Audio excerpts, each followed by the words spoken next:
All right, what's going on, Dark and Darker Dungeon Delvers? Some more insane news is headed our way as they released another early access preview for the Ruins map. And this is really good content that early access is on the way before they get bogged down in their US court case, right? They just extended the trial by 30 days. So now the running theory, which I 100% agree with, is that Ironmace will release the game on their own launcher into early access, and that will cost 30 or 40 USD, which was confirmed in the past. I'm also going to pull up really fast our early access guide because everybody was asking about it. So let me pull this up really fast. So this is an unofficial roadmap, but a lot of this has been confirmed by either the devs or the wardens. So they talked about it on Reddit as well, that early access will be paid and will cost either 30 or 40 USD, which I know is a lot in certain places in the world. We're hoping that originally we were hoping Steam would have some conversion that would be beneficial to people playing in places like Brazil or Argentina, where this money might cost significantly more of their monthly paycheck. But anyway, we're gonna have a lot of good stuff, and I'm gonna link this in the video. It'll be pinned, so I'm not gonna go over everything in the roadmap. I just want to point out that they have decided that the Ruin is going to be its own map cycle, and they've clearly made some big additions to it. So this is the official Ruins video put out by Dark and Darker. A couple days ago, we had the new Goblin map, which is now speculated to be a high roller variant that will have elite enemies. Because it's a solo map, we likely won't see a lot of nightmare monsters, but in the video we did see an elite skeleton with a spear. We also saw the new and upcoming giant centipede monster, and so I'm pretty excited to see this. We haven't seen this yet either, so let's go ahead and dive in and see what happens. What's nice right off the bat is that they've unblurred the map, and likely they will also have unblurred the kill feed. So all of this just adds to the hype and the idea that we will have early access in the very near future. All right, let's check it out.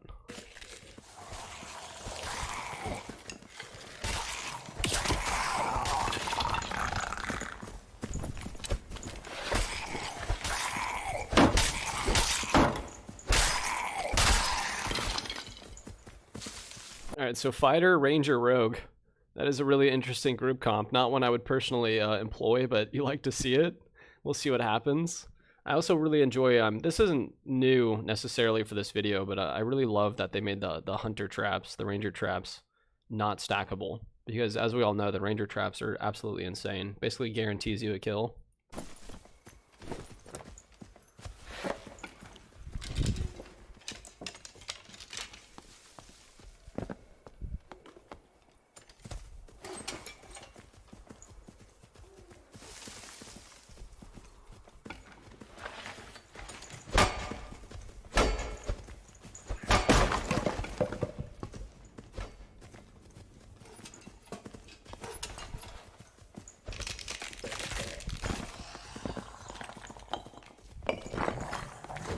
Chad, could rangers always dual wield? I don't remember them having two swords.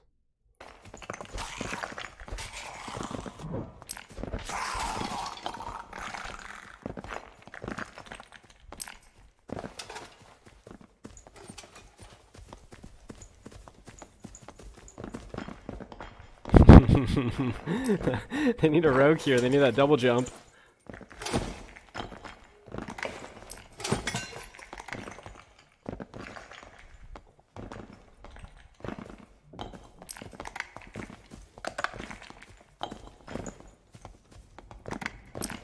Oh, they could? Alright, appreciate you guys.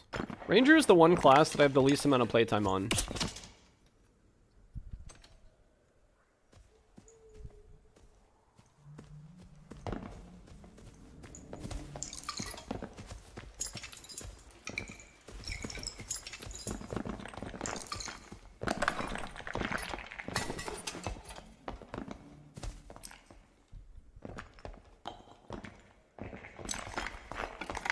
Okay, so right there it looks to me like they're showcasing that it's harder to climb on the environment for rogues with double jump, because this should be an easy jump for a rogue.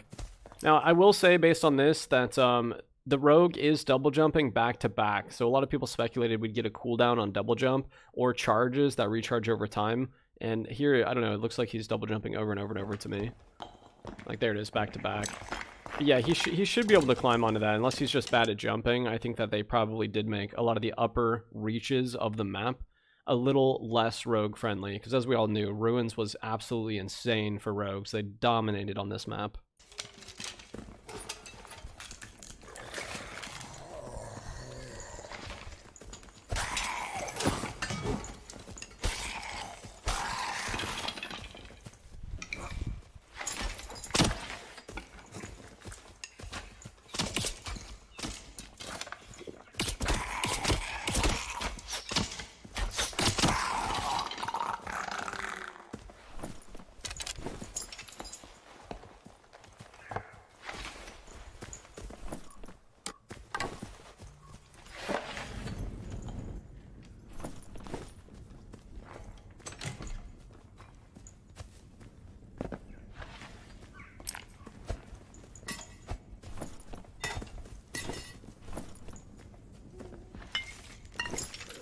Oh, wait. That said luck potion. Luck potion. That could definitely increase your drops.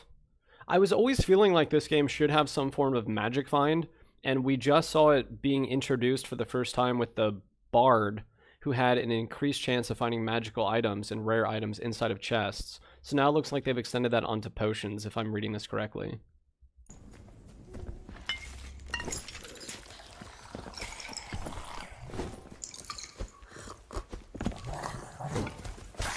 Yes, indeed. He now has a thumbs up. A thumbs up for good luck. The luck of the Irish down here. It also looks like it shows it above his character portrait, which I think would be the first time we could see our teammates buff. So let's see when he closes this out. So here, let's see. What do we have? It looks like he is looking for some sort of luck buff. Prestige item drop, 15%. Right there, fams. Probability, yeah, it does show it above his name as well. Maybe this was always here, but it shows their perks and also their buffs. Let me just go back a little bit, and I want to see exactly what that said for Prestige. Sorry, I went back a little too far.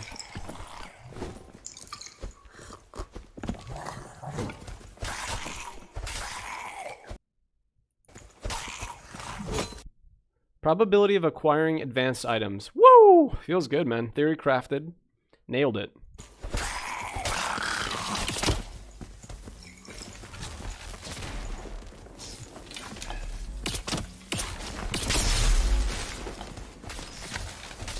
God damn, that was a lot of damage. Wizard number 5.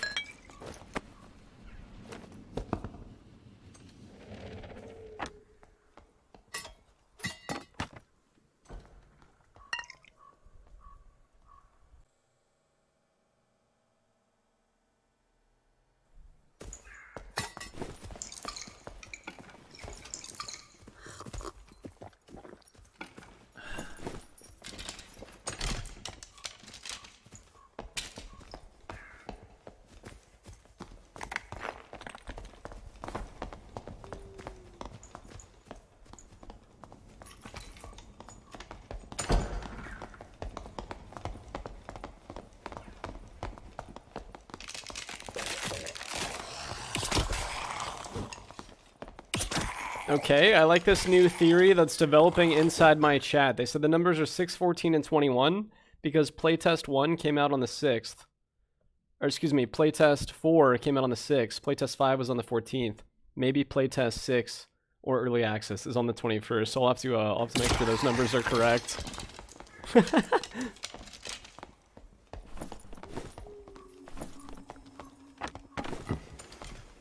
Yep, good play here to swap to the windlass. I was surprised last playtest at the lack of people using windlass. I still feel like windlass is one of the best crossbows in the game. And you used to be able to reload them and put them in your inventory.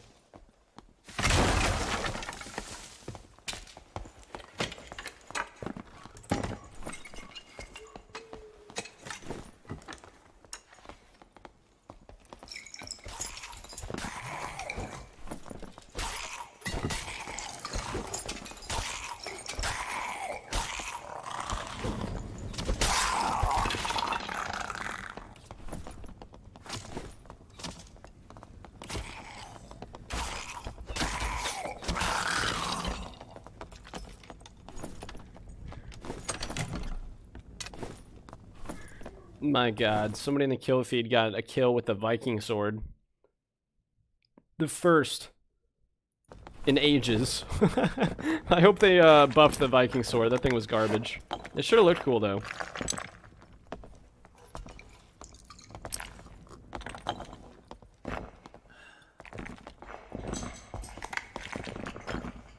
Ooh, that's a good call out from chat as well. I appreciate it. There's no actual buff timer for the luck buff. That might be a match-wide item, so you would want to use the luck potion at the start of a match. You would probably also more than likely want to save those until you go to high roller.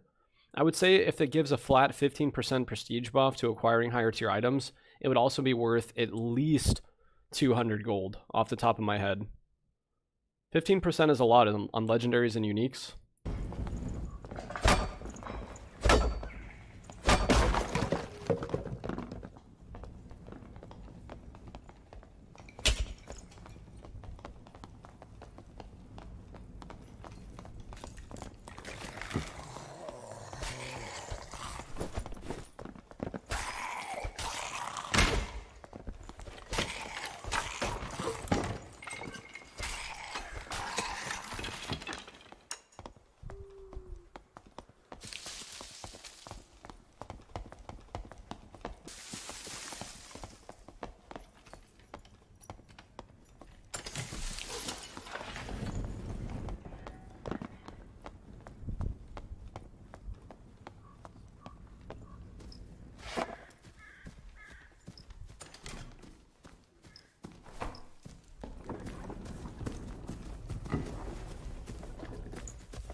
Yeah, I would say so far the map looks largely the same. Even look at the mini-map.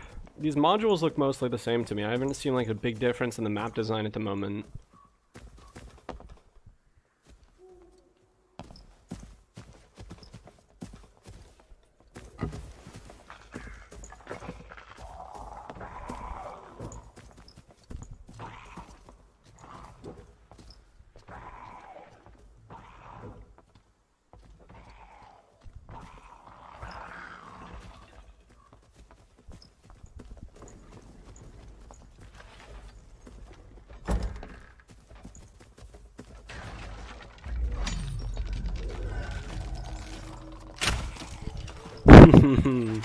That's my aim. That's why I don't play Ranger.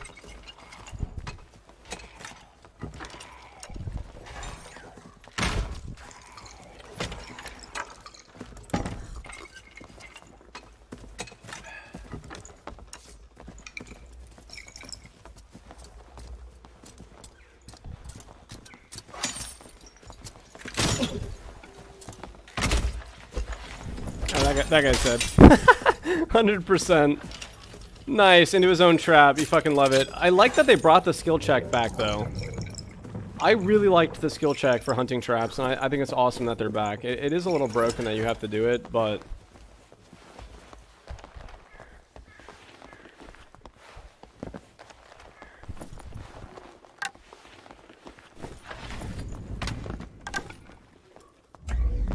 This part of the module also looks exactly the same.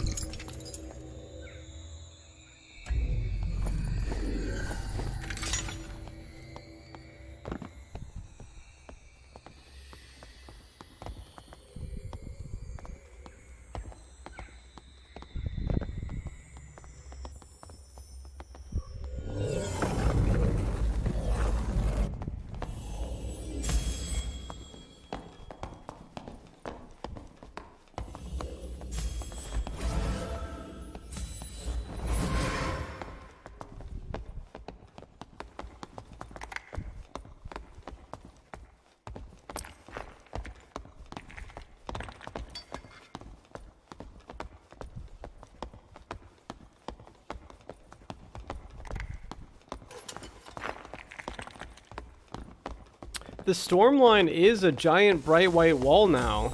And it's still Locust, though, when you go through it, so it does look much more visible to me. They've defined that and made it a little bit crisper. This module is also the same.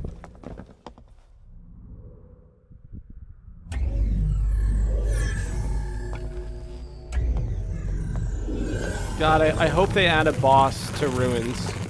I think the Ruins could be its very own map, very similar to Goblin Cave, as long as they put a boss there. And in fact, they could also make that a duo map, or add 1 or 2 bosses that rotate out. You could also do 1 or 2 bosses rotating out for Goblin Cave in place of the Cave Troll. I think you could put something else there, and then it would be interesting to see how people react to both bosses. A lot of people in chat were talking about earlier how the new Goblin Cave is very interesting, because if it does have a high roller variant, won't that enable people to just auto-farm legendaries and uniques from the Cave Troll if it's HR? But the thing is, I believe in High Roller, you will only have 1 or 2 people escaping per lobby, and everybody would be paying a gold fee entry to the High Roller Goblin Cave. So at that point alone, we already have like 1,500 or 1,800 gold being taken out of the economy per round, and you ideally would only have 1 or 2 players escaping. So that is only 1 or 2 players worth of inventory that is getting out each round. So probably something like 8 to 12 players would be dying every single match, and all of their stuff for the most part would be lost to the void. So I think High Roller HR definitely has something that can be said about that being added to the game, and it would be something that was positive and encouraging. And because they added a level cap to High Roller, you know, you would only get a certain amount of the player base in there anyway, especially during a playtest or an early access period. Because you'd have to be, theoretically, they would be slowing down the XP gains and the drops. Like right there, I didn't really see them get any drops. It was basically all grays or so. And so this could be an indication that we're about to get early access, and they're showing us what early access will look like, because they've already guaranteed that there will be less loot in the economy, and they want to make things like legendaries and uniques rarer. That way you maintain a gear equity throughout the playtest or the early access, because in the past you had people getting into uniques the very first day of the playtest, and I mean that could still happen because people are good and they've learned how to do HR bosses, especially as a trio in the Howling Crypts and Inferno. But I would be very curious, and I'm feeling positive about it. Once again, everyone was saying how silent they are, and here they have released the footage of the Ruins with new things being added, new graphics, crisper and clearer gameplay, and also the Goblin Cave. So hold the line, because soon we charge. All right, I'll see you guys for the next one. Please like, comment, and subscribe down below. And let me know what you thought of our theory crafting and breakdown of this video. A little bit less shown here than the Goblin Cave, I would say, but it is still on track to a beautiful early access, and that would make the status quo of the trial early access released.